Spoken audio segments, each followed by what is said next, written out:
Hello friends, सुमन की बगिया में आप सभी का स्वागत है और सभी के लिए प्यार भरा नमस्कार भी है। तो आज मैं आपको सबसे प्रिय प्लांट जो कि पौधा मेरे पास है चंपा का प्लूमेरिया, उससे फिर से मिलवाने आई हूँ। मैंने पहले भी इसके बारे में वीडियोस डाली हैं और ये भी बताया कि इसी की वजह से मेरा किस तरह से टेरेस गार्डन स्टार्ट हुआ। और ये मेरे पास सबसे पुराना पौधा है और मैं उसकी वीडियोस का लिंक भी दे दूँगी, आपको शेयर कर दूँगी। लगभग ये मुझे लगता है 17-18 साल हो गए इस पौधे को, 18 ईयर्स के आसपास, 17 to 18 ईयर्स हो गए हैं। देखिए नीचे इसमें मैंने जेड की एक छोटी सी स्टेम लगाई थी और देखिए कितना बड़ा इसमें जेड भी इतना अच्छी तरह से फैल गया है कि मैं इसको भी अलग कर रही हूँ।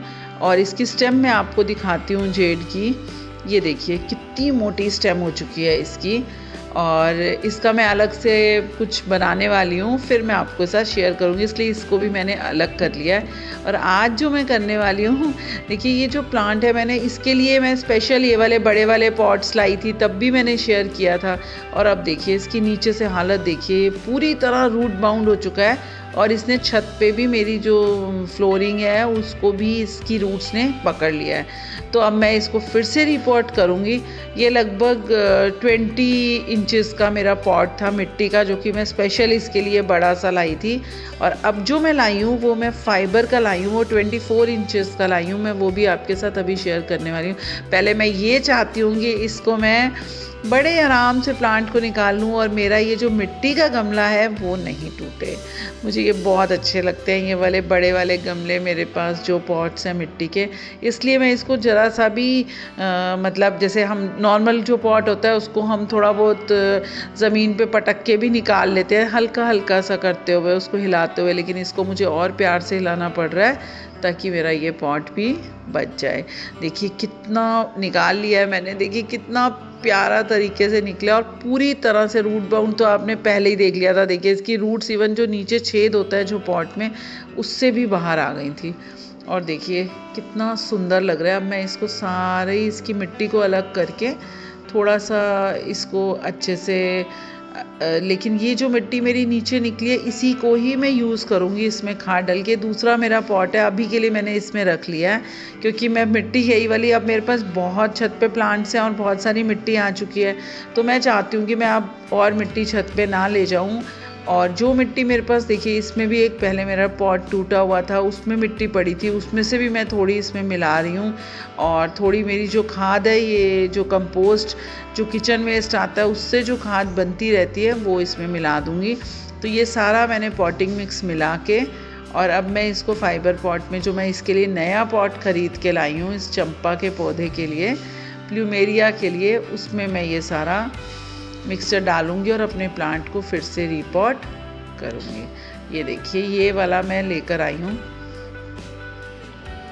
बहुत ही सुंदर से पॉट लगते हैं फाइबर के। थोड़े से फाइबर के पॉट्स वैसे मैं हमेशा यही कहती थी कि मिट्टी के में लगाती हूँ मैं, लेकिन आजकल ये फाइबर के पॉट्स लग गए हैं। इसका ये है कि ये सुंदर लगते हैं लगे हुए काफ़ी, और हमारे प्लांट्स के लिए भी, ये प्लांट्स को भी ठीक रखते हैं, इसमें कोई प्रॉब्लम नहीं होती है प्लांट्स में, जैसा कि मुझे अभी तक समझ आया है, वो मैं आपसे शेयर कर रही हूँ।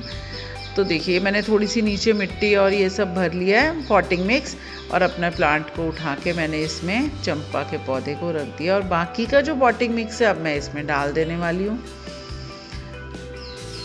देखिए अब जब हम कुछ ज़्यादा बड़े प्लांट की करते हैं तो हमें किसी ना किसी की मदद लेनी पड़ती है थोड़ी बहुत, क्योंकि अदरवाइज़ तो इतना बड़ा पॉट में से निकालना प्लांट और डालना बड़ा मुश्किल हो जाता है, इसीलिए मुझे भी मदद लेनी पड़ी। और देखिए अब मैं ये सारा पॉटिंग मिक्स इसमें डाल रही हूँ। बस बहुत ईजी है पॉट इसको लगाना।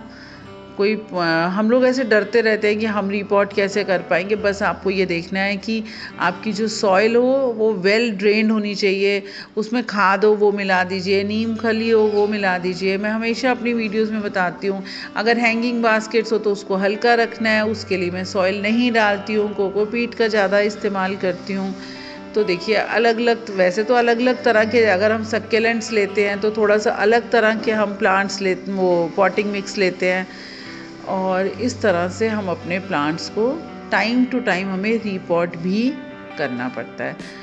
तो मेरा भी चंपा का प्लांट रीपॉट हो चुका है। अब मैं इसको लगा के दिखा देती हूँ। साथ साथ में रिक्वेस्ट भी करनी है कि प्लीज़ सुमन की बगिया को सब्सक्राइब कर दीजिए, और अगर अच्छी लगे तो लाइक भी कर दीजिएगा। शेयर करना मत भूलिएगा अपने फैमिली और फ्रेंड्स के साथ। और देखिए, जब भी मैं हमेशा बोलती हूँ कि जब भी हम रिपॉटिंग करते हैं तो हमें उस प्लांट को अच्छे से पानी देना होता है। तो उसी के चलते मैं भी प्लांट को अच्छे से पानी दे रही हूँ। देखिए कितना सुंदर लग रहा है, इतना बड़ा। और मैं इसको बिल्कुल अपने फ्रंट में, छत की फ्रंट में रखने वाली हूँ। वैसे भी अगर हम छत की बात करें तो प्लांट्स जो भी छत पे रखे जाते हैं टेरेस पे, वो ऐसे ही रखे जाते हैं जो कि थोड़ी टॉल होते हैं। जो बाहर की तरफ रखे जाते हैं वो टॉल प्लांट्स रखे जाते हैं। तो उसी के चलते मैं भी इसको बाहर रखने वाली हूँ। देखिए, थोड़ा सा मैंने सोचा इसके पत्तों को भी मिस्टिंग कर दूँ, क्योंकि मुझे छोड़ने का मन ही नहीं करता है। इस प्लांट को देख लूँ तो बस। और रिपॉटिंग तो हो ही चुकी है। देखिए, मैंने भी इसको फ्रंट में अपने रख दिया है। और देखिए किस तरह से सूरज की किरणें जब हमारे पौधों पर पड़ती हैं कितनी सुंदर लगती हैं। और देखिए, फ्रंट में रख के बाहर से भी ये दिखाई देने वाला है मेरा प्लांट, बहुत ही प्यारा सा। और मैं ऐसे धीरे धीरे सोच रही हूँ कि इस तरह से करके, और मैं और भी जो अपने प्लांट्स हैं वो फ्रंट में, जैसे कि मैंने नीचे भी बालकनी में भी अपने सारे वाइट प्लांट्स कर दिए हैं। तो इस तरह से मैं धीरे धीरे सोच रही हूँ कि इधर भी करूँगी। तो चलिए, फिर से मिलती रहूँगी आपके साथ, फिर मिलेंगे। Okay, bye friends, happy gardening.